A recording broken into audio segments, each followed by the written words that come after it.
참 좋으신 우리 주님의 은혜와 사랑이 오늘 이 예배의 자리에 함께하고 계신 모든 분들에게 같이 하시길 빕니다. 어느 여름 저녁에 여름밤에 식구들이 이제 한국에서는 옛날에는 이렇게 더운 여름에는 이렇게 평상을 마당에 펴고 밖에서 이렇게 밥을 먹기도 했습니다. 식구들이 함께 모여 이제 마당에다 평상을 피고 저녁 식사를 하는 자리에서 거기 할머니도 계시고 할아버지도 계시고 부모님도 계시고 아들 딸도 있고 같이 앉아 이제 식사를 하고 있었는데 식사를 한참 맛있게 하다가 손자가 큰 소리로 외쳤어요. 할머니, 할머니. 그렇게 외쳤어요. 그러자 할머니가 식사 중에 떠드는 손자를 점잖게 이렇게 타일렀어요. 아가야, 밥을 먹을 때는 조용히 해야지. 밥상머리에서는 그렇게 호들갑을 떠는 게 아니란다. 그래도 할머니 급한 일인데. 그러자 할머니가 참아라. 밥 다 먹은 후에 천천히 그때 얘기해도 늦지 않아. 그래서 이 손자는 결국 아무 말도 못하고 식사를 다 했습니다. 식사를 다 마친 후에 할머니가 말씀하셨어요. 얘야, 아까 그 급한 일이라고 한 게 뭐냐? 이제 한번 말해보렴. 손자가 대답합니다. 이젠 이미 늦었어요. 때가 늦다니 그게 무슨 말이냐? 아까 할머니 국에 조그만 벌레가 있었거든요. 그걸 말하려고 했는데 지금 벌레는 할머니 이미 뱃속에 들어가 있어요. 뭐야 이 녀석. 그럼 그때 얘기했어야지. 인생 살면서 때를 놓치면 안 될 것이 있습니다. 예전에 어떤 그 벽 액자에 써 있는 글이 기억나는데요. 내 부모를 공경하지 않고 어찌 내 자식이 너를 공경하기를 바라겠느냐. 살아생전에 부모님에게 효도하지 않으면 인생은 너무나 짧아서 효도하고 싶어도 부모는 기다려두지 않습니다. 우리의 젊음을 자랑하지 말고 부모님이 돌아가시기 전에 효도하시길 바랍니다. 칭찬하거나 감사해야 할 사람이 있다면 주저하지 말고 미루지 말고 지금 하시기 바랍니다. 왜냐하면 내일이면 이미 늦을 수도 있기 때문입니다. 우리가 하나님의 자녀로서 신앙생활을 하면서 때를 놓치면 안 될 것이 있어요. 미루면 안 될 것이 있습니다. 오늘 본문의 말씀 보면 여호와의 크고 두려운 날이 이르기 전에 해가 어두워지고 달이 픽빛같이 변하려니와 누구든지 여호와의 이름을 부르는 자는 구원을 얻으리니. 이 구절에서 여호와의 크고 두려운 날, 이 구절에 대해서는 많은 성경학자들의 해석을 종합해 보면 종말론적인 그 입장에서 주님의 재림의 날 혹은 세상 종말의 날 혹은 하나님의 최후의 심판의 날로 그렇게 이해할 수가 있습니다. 분명한 것은 이 세상은 반드시 끝이 있다는 것입니다. 우리 개인적인 삶에도 우리가 이 땅에서 영원히 사는 사람은 아무도 없어요. 반드시 우리 개인의 삶도 이 땅에서 끝나는 날이 있습니다. 끝나는 날이 있어요. 세상의 끝이 먼저 올지 아니면 나의 개인적인 삶의 끝이 먼저 올지 우리는 아무도 모릅니다. 나이가 많다고 그날이 빨리 오는 것도 아니고요. 나이가 젊다고 나중에 오는 것도 아니에요. 건강하다고 그날이 나중에 오는 게 아니고 아프고 병들었다고 당장 오는 것도 아닙니다. 그날이 언제 올지 어떻게 올지 우리는 아무도 모릅니다. 그날이 오기 전에 늦기 전에 하나님의 자녀로서 해야 할 일이 있습니다. 그게 무엇입니까? 첫 번째로 때가 늦기 전에 우리는 회개해야 됩니다. 존 번연 영국의 철로 역정이라는 성경 다음으로 가장 많이 읽는 그 책이라고 알려진 철로 역정이라는 책을 쓴 그분이 짧은 희곡집도 썼어요. 미스터 악인, 악인 씨의 삶과 행동이라는 짧은 희곡집이 있어요.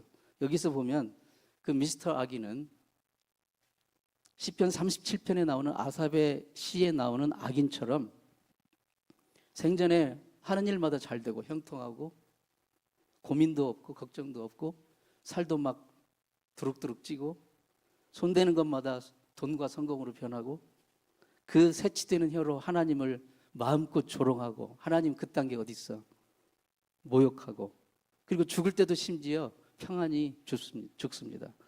그 겉모습만을 보면 하나님을 두려워하지 않는 삶을 살아도 별 문제가 없을 것처럼 보이는 거예요. 그런데 이 세상이 전부가 아니라는 것입니다. 인간의 모든 행위는 인간의 삶의 모든 여정은 결국 여호와의 크고 두려운 날, 즉 그날 마지막 날 주님의 최후 심판날에 모두 다 사실대로 드러날 것이고 그날에는 한치의 오차도 누락도 없이 다 심판을 받게 되는 것입니다.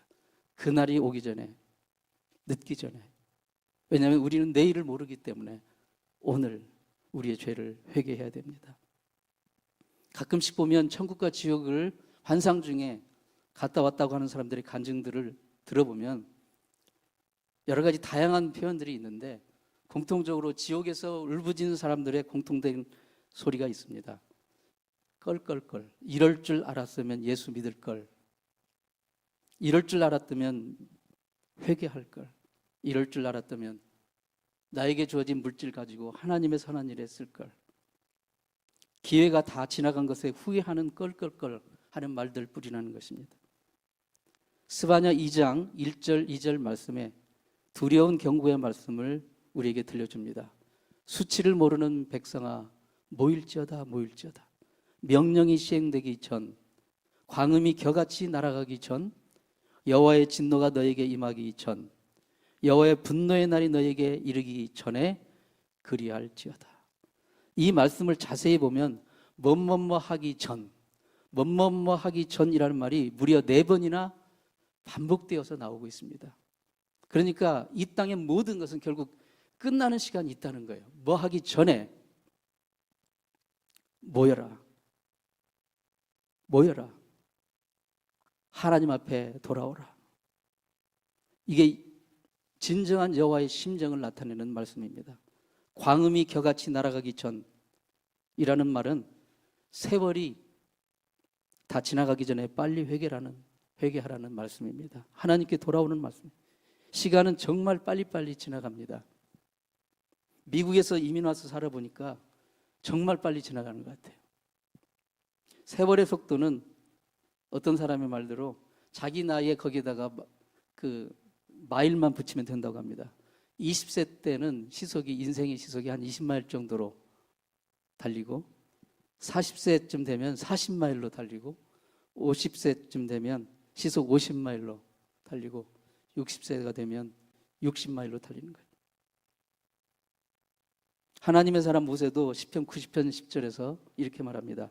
우리의 연수가 70이요 강건하면 80이라 할지라도 그 연수의 자랑은 수고와 슬픔뿐이요 신속히 가니 우리가 날아갑니다.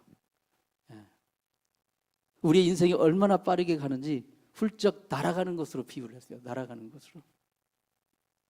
여호와의 진노가 임하기 전이라는 말씀은 하나님은 정말 오래 참으시는 인내의 하나님이시고 긍휼의 하나님이시지만 동시에 반드시 심판하시는 공의의 하나님이시기 때문에 언젠가는 마지막 최후 심판 하나님의 진노가 쏟아지는 날이 온다는 것을 말씀하는 것이에요. 그 진노가 쏟아지기 전에 우리는 어서 우리의 모든 죄, 우리가 하나님을 거역한 죄, 이 땅을 살아가면서 짓는 모든 죄를 우리가 회개하고 하나님께 돌아오는 그 경고의 말씀을 귀 기울여 드려야 됩니다. 이사야 55장 6절 7절 말씀에 너희는 여호와를 만날 만한 때에 찾으라. 가까이 계실 때에 그를 부르라. 악인은 그 길을 불의한 자는 그 생각을 버리고 여호와께 돌아오라. 그리하면 그가 긍휼히 여기시리라. 이 말씀도 때가 늦기 전에 어서 죄의 길에서 돌이키고 주님께 돌아오라는 말씀입니다. 사랑하는 성도 여러분, 지금이 어느 때입니까? 지금은 바로 하나님을 만날 때입니다. 우리가 죄를 회개하지 않기 때문에 기도하여도 응답받지 못하고 회개가 없기 때문에 온전한 치유와 회복이 없습니다. 오늘 이 말씀을 들으면서 혹시 여러분의 마음속에 따라오는 죄가 있다면 회개할 것이 있다면 지체하지 마시기를 바랍니다. 오늘을 넘기지 마시기 바랍니다. 내일에도 여러분이 살아 호흡하고 있다는 보장을 못하기 때문입니다. 이 시간을 넘기지 마세요. 이 예배 시간이 끝나기 전에라도 회개할 수 있기를 바랍니다. 오늘을 사는 성도에게 정말 하나님 앞에서 형통한 삶은, 그 하나님 앞에 형통한 삶으로 가는 길이 있다면 그것은 진정한 회개의 삶입니다. 사랑하는 성도 여러분, 인류 최초의 살인자 가인이 있잖아요. 가인. 아담과 하와가 가인과 아벨을 낳았는데 하나님이 아벨의 제사를 받으시고 가인의 제사를 거절하셨어요. 믿음으로 드리지 않았기 때문에. 그런데 보면 가인이 그것을 시기하고 질투해서 자기 동생 아벨을 들로 불러내가지고 돌로 쳐 죽입니다. 정말 잔혹한 죄악을 저질렀어요. 그래서 그는 가족에서 쫓겨납니다. 그런데요, 성경 창세기를 계속 읽어보면 어떤 장면이 나오냐면 이 가인은 이제 죽을 죄를 졌기 때문에 죽어 마땅한 자예요. 하나님의 진노와 저주를 받아 마땅한 자인데요, 이 가인이 하나님께 정말 염치불구하고 이렇게 구합니다. 하나님 살려주세요. 내가 내 벌이 중하여 견딜 수가 없습니다. 살려주세요. 살려주세요.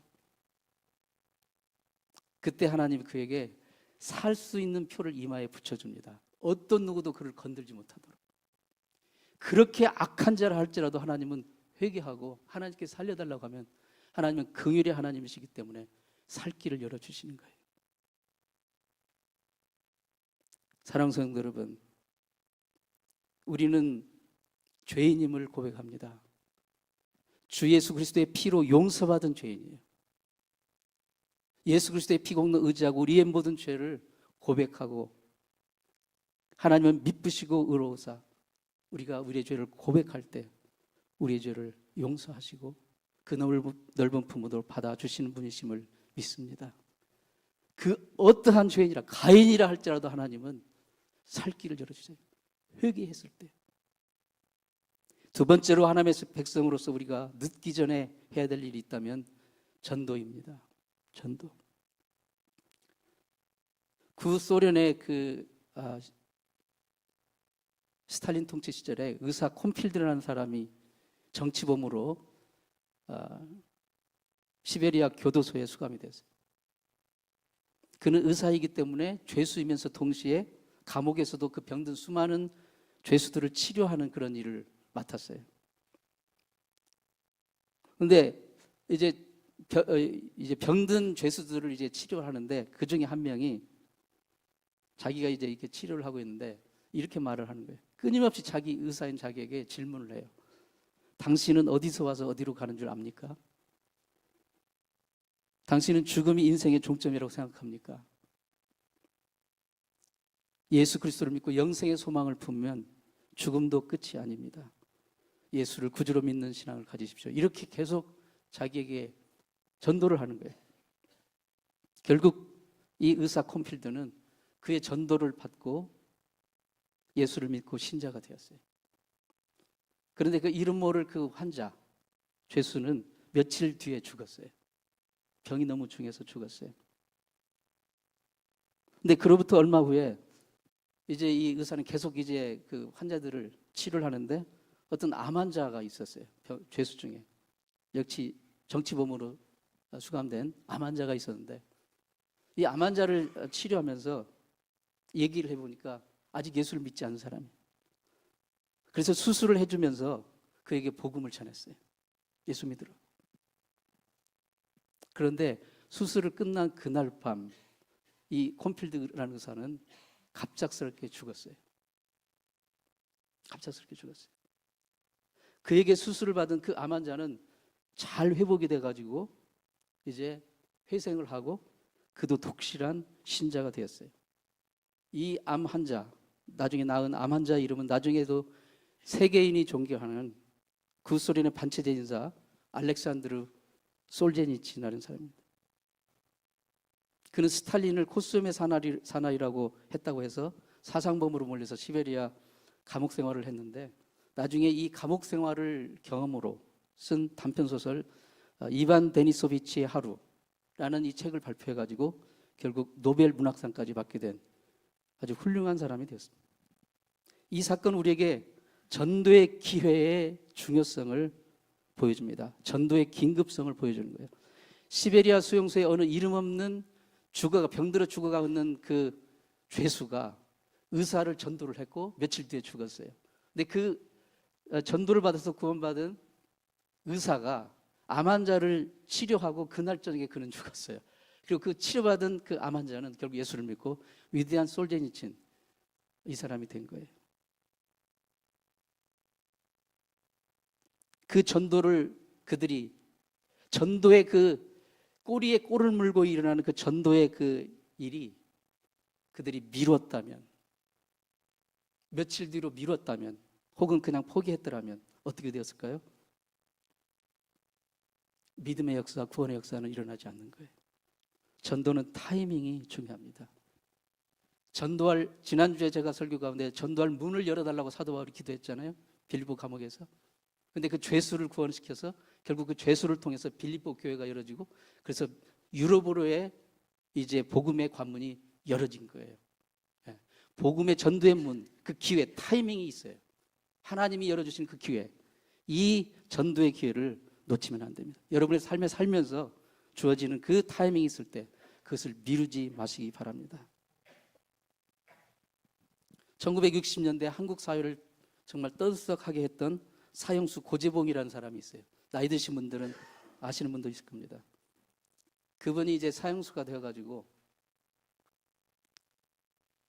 이제 감옥에서 누님에게 보내는 편지가 나중에 굉장히 유명해진 편지가 되는데, 그 편지의 내용을 좀 소개합니다.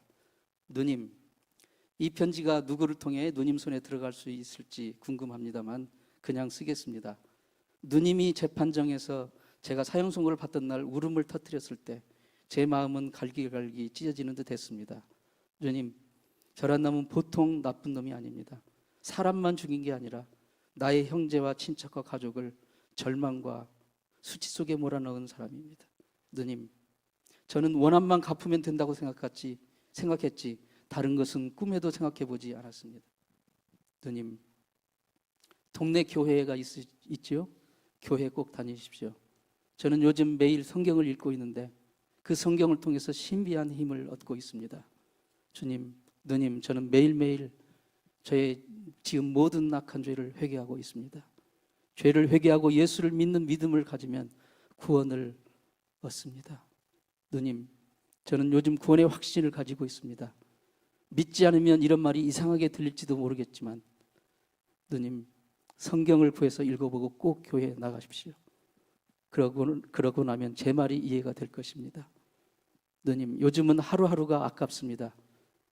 죽기 전에 성경을 다 읽고 이해하고 갔으면 좋겠는데 왠지 저에게 시간이 없을 것만 같습니다. 어저께도 한 사람이 암흑의 면회하는 소리가 나더니 결국 영영 돌아오지 않았습니다. 그는 그날 처형된 것입니다. 그 다음은 제 차례일지도 모르겠습니다. 그렇게 생각하고 나니 마음이 급해집니다. 구원받았다는 확신은 제게 신비한 힘을 주고 있습니다. 그런데 저에게는 이제 시간이 없다는 것을 절감합니다. 제가 지금 쓰고 있는 반성문이 아직 끝나지도 않았고 마지막으로 내가 죽인 분의 아들에게 속죄의 편지를 쓰고 있는데 마음만 급합니다. 누님, 제가 누님에게 예수 믿으라고 전도하는 이 시간이 주어진 것 얼마나 감사한지 모르겠습니다. 주님, 누님, 제가 죽어가는 걸 가슴 아프게 생각하지 마세요. 누님도 저 때문에 울지 말고 예수님을 믿으십시오. 그러면 지금 제 마음을 알게 될 것입니다. 누님, 누님보다 먼저 가는 동생을 용서해 주세요. 그럼 이만 안녕히 계세요. 재봉. 그래도 사형수 고재봉은 물론 사도 바울과는 질적으로 다르지만 감옥에서 갇혀서 결국 예수님을 만나고 자신은 비록 형벌을 받을 머지않아 죽게 될 그런 몸이지만 그 마지막 옥중에서라도 전도할 기회만큼은 놓치지 않았던 것입니다. 디모데후서 4장 2절 말씀에 너는 말씀을 전파하라. 때를 얻든지 못 얻든지 항상 힘쓰라. 전도의 기여라는 것이 늘 있는 것이 아닙니다.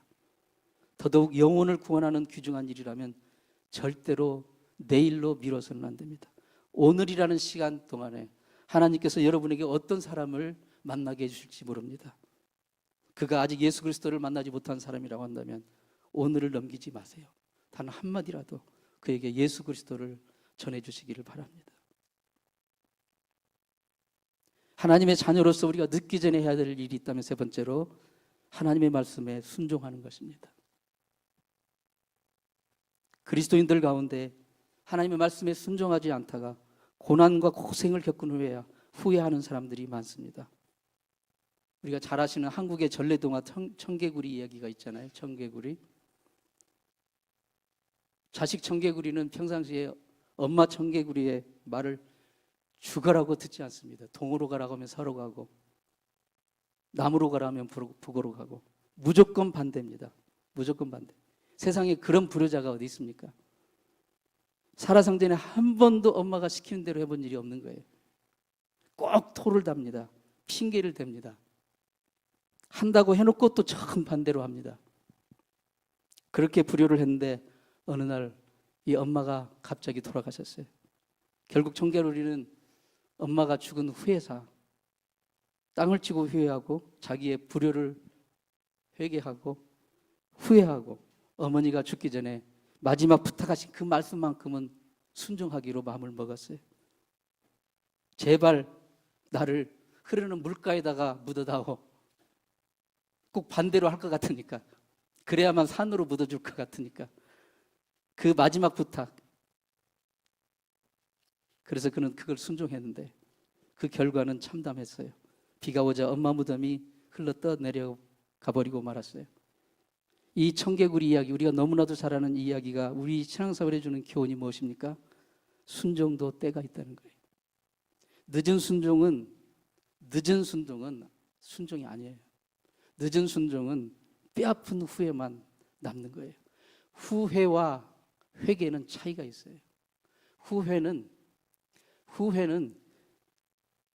내가 지은 죄과 내가 지은 허물이 하나님의 마음을 아프게 하고 결국 그 죄가 예수 그리스도를 십자가에 못 박게 한 것이라는 것을 인정하고 거기에서 돌아서는 것이 회개라고 한다면, 후회라는 건 뭐냐면 내가 지은 죄에서 발생하는 그 아픔, 고통, 그것만 야속한 거예요. 그게 너무 괴로운 거예요. 그래서 후회하는 거예요. 근본적인 하나님께 돌아섬이 없는 거, 그게 후회예요. 예수 믿지 않는 사람들은 똑같은 어려움 당하면 후회합니다. 그런데 예수 믿으면서도 후회만 하는 사람이 있어요. 회개해야 돼요. 진정으로 하나님께 돌아서는 회개가 없으면 진정 그 후회는 아무 소용도 없는 거예요. 늦은 순종은, 때를 놓친 순종은 엄청난 후회와 아픔만 가져올 수가 있어요. 우리 주변에 영적인 청개구리들이 얼마나 많이 있습니까? 저를 포함해서.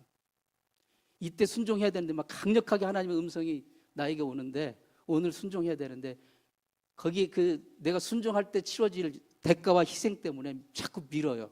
그러다 어느 날 갑자기 그날이 임합니다. 그러면 후회합니다. 후회하면 때는 늦어요. 그때서 순종. 물론 나중에라도 순종하면 better than nothing일지 모르겠지만 결국은 모든 대가를 치르게 되는 거예요. 사랑하는 성도 여러분, 하나님의 음성에, 하나님의 말씀의 명령에 순종함을 미루고 있지 않습니까? 혹시? 예수님이 이 땅에서 행하신 사역을 잘 관찰해 보면요, 예수님이 말씀하셨을 때 그 말씀에 순종한 자는 반드시 기적을 경험하였습니다. 놀라운 회복을 경험하였어요. 분명한 원리를 발견하게 됩니다. 하나님 말씀하셨을 때, 하나님이 우리에게 말씀을 통해서 우리에게 음성 들려주셨을 때 그 말씀에 순종하면 삶에 놀라운 기적과 회복을 경험하게 되는 이 단순한 원리, 말씀, 순종, 기적, 이 원리를 깨닫고 그 열매를 꼭 거둘 수 있는 여러분 되시길 바랍니다. 유럽에서 사업으로 큰 성공을 했던 로스차일드라는 사업가가 있었어요. 이 사람이 이제 유럽에서 성공해서 미국으로 자기 사업을 확장시키려고 이제 마음을 먹고 계획을 세우면서 한 명의 그 부하 직원을 불렀어요. 내가 미국에도 지점을 낼 생각인데 자네를 보내고 싶네. 자네 준비 기간이 얼마면 되겠는가. 그자 그 직원은 아직 미국 시장을 생각해 보지 않았기 때문에 심각한 얼굴로 생각에 잠기더니 한 10일이나 보름은 걸릴 것 같은데요. 그러자 그래? 내가 결정되면 다시 연락하겠네. 두 번째 직원을 불렀어요. 동일한 질문을 던졌어요. 그러자 그 직원은 한 3, 4일 정도 저에게 시간을 주세요. 3, 4일 정도면 제가 준비해 보겠습니다. 그래? 결정되면 다시 연락하겠네. 세 번째 다른 부하 직원을 불렀어요. 세 번째 부하 직원의 대답은 이랬습니다. 지금 곧 떠나겠습니다. 지금 가겠습니다. 좋아. 자네는 이제 샌프란시스코 지점장으로 임명하네. 바로 그 사람이 나중에 줄리어스 메이라는 사람인데 샌프란시스코의 최고 갑부의 이름에 올린 사람 중에 하나였습니다. 세상 일도 그 타이밍을 잘 포착해서 그 순종을 잘하는 사람이 잘 돼요. 미루지 않고 즉시 순종하는 사람이 그 기회를 붙잡게 되는 겁니다. 하물며 전능하신 하나님, 인생의 전후 좌우를 다 두르고 계신 하나님, 우리의 과거와 현재의 미래를 다 알고 계시고 인도하시는 그 하나님, 그 하나님 나에게 말씀하시는 그 말씀에 순종하는 사람, 하나님이 약속하신 놀라운 기적과 형통의 복을 받게 되는 거예요. 성경에 요나 있잖아요. 요나는 하나님이 니느웨로 가서 복음을 전하라 라는 명령을 주셔요. 근데 그는 하나님의 말씀에 즉시 순종하지 않고 정반대, 청개구리처럼 정반대 다시스로 가는 배를 탔다가 그 배에서 결국은 하나님의 진노의 심판을 받습니다. 물고기 뱃속에 들어가는 아주 죽을 고초를 치르고 나서야, 그때서야 때는 졌지만 그래도 순종을 했어요. 그래도 순종했어요. 하나님의 백성이 순종을 미루면 형통하지가 않습니다. 고난과 절망이 찾아요. 그 고난과 절망을 원망하기 전에 순종을 미룬 나 자신의 그 불순종부터 회개를 해야 되는 거예요. 아들 이삭을 바치라는 하나님의 명령 앞에 아브라함은 정말 인생 최대 위기를 맞았어요. 100세 얻은 유일한 아들인데 약속의 아들 이삭을 하나님이 갑자기 바치라고 하니까 얼마나 기가 막힌 일입니까? 그때 그는 사람들과 상의하지 않았어요. 심지어 자기 부인 사라하고도 상의하지 않았어요. 밤새 아마 잠을 뒤척였을 거예요. 그리고 즉시 일어나서 이삭을 깨워서 장작을 패서 들쳐업고 하나님이 지시하신 모리아산으로 갔어요. 순종을 미루면 결국은 나중에는 고민하게 되고 자꾸 자로 재게 되고 그러다 보면 결국 순종을 못하게 되는 거예요. 이 아브라함의 결단, 순종을 미루지 않은 즉각적인 순종, 그것 때문에 결국 아브라함은 하나님의 정말 의롭다 하심을 인정받고 믿음의 조상이 되고 열방의 축복의 아버지가 된 것입니다. 찬송가 333장 330장 어두운 밤 쉬되리니 어두운 밤 쉬되리니 내 직분 지켜서 찬 이슬 맺힐 때 즉시 일어나 해 돋는 아침부터 힘써서 일하라. 일할 수 없는 밤이 속히 오리라. 어두운 밤 쉬되리니 반드시 끝이 온다는 거예요. 반드시 그 마지막 결산을 맺을 때가 온다는 거예요. 우리의 인생이 언제나 청춘일 수가 없습니다. 우리의 팔다리가 언제나 힘이 남아있지가 않습니다. 인생이 언제까지나 밝은 낮일 수가 없는 거예요. 언젠가는 아무 일 할 수 없는 모든 힘이 다 빠지는 밤의 날이 옵니다. 그날이 오기 전에 미루지 말고 하나님의 말씀에 순종하는 주의 백성들이 되기를 축원합니다. 지난 금요일에 이제 그 IT 아웃리치 정보통신 대란이 일어났잖아요. 다 그게 마비가 돼가지고 온 세상에 거의 메이저 항공사들, 병원들 다 셧다운 돼가지고 24시간 비행기가 다 뜨지도 못하고 급히 막 여행객들이 편도표라도 이렇게 구해가지고 자기 목적지를 향해서 가는 대아수라장이 벌어졌잖아요. 인생길은요 그렇습니다. 왕복표를 팔지 않아요. 인생은 편도표를 끌고 한 방향으로 가는 거예요. 다시는 돌아오지 않아요. 다시는 돌아가지 않아요. 한번 출발하면 다시는 돌아올 수 없는 그 길로 우리는 가고 있는 겁니다. 그러므로 우리는 매 순간순간마다 하나님 우리를 인도하시는 그 하나님의 말씀 앞에 순종하며 즉각적인 순종으로 나가야 되는 것입니다. 주님 주신 이 한 번밖에 없는 지금이라는 이 인생의 순간을 주님 뜻에, 주님의 말씀에 순종함으로 인생길을 걸어나가는 여러분 되기를 바랍니다. 오늘 본문 말씀은 다시 우리에게 경고합니다. 여호와의 크고 두려운 날이 이르기 전에, 그날은 반드시 옵니다. 여호와의 크고 두려운 날, 하나님의 날, 최후의 심판의 날, 우리의 인생이 마지막 호흡을 거두는 날, 이 땅에 해가 마지막 빛을 발하고 멈추는 날, 해가 어두워지고 달이 빛빛같이 변하려니와 누구든지 여호와의 이름을 부르는 자는 구원을 얻으리라. 사랑하는 성도 여러분, 지금이 어느 때입니까? 지금 미국 대선 시즌이 이제 막 본격적으로 시작이 되었습니다. 날마다 기괴한 일들이 일어나고 있는데요. 지금이 어느 때입니까? 주님의 이름을 부를 때입니다. 예수께서 우리 죄 위하여 십자가에 돌아가신 이후로 주 예수의 이름을 믿고 구세주로 부르는 자들에게 영원한 생명이, 구원이 주어진 것이에요. 이 구원은 우리가 이 땅에 육신을 입고 살아있을 동안에만 주어지는 하나님의 선물입니다. 우리가 육신을 벗고 나면 아무리 구원받고 싶어도, 아무리 예수 이름을 불러도 육신을 벗고 나면 그때는 천국 아니면 지옥입니다. 더 이상 기회가 없는 거예요. 크고 두려운 날에 이르기 전에 여호와의 이름을 부르라. 하나님께 돌아오라. 지금 바로 주 예수 그리스도의 이름을 부를 때입니다. 지금이 주의 이름을 부르며 회개할 때요. 지금이 주의 이름 부르며 전도할 때입니다. 지금이 주의 이름 부르며 하나님 말씀에 순종할 때입니다. 이것을 미루지 말기를 축원합니다. 기도하겠습니다. 하나님 아버지, 우리가 더 늦기 전에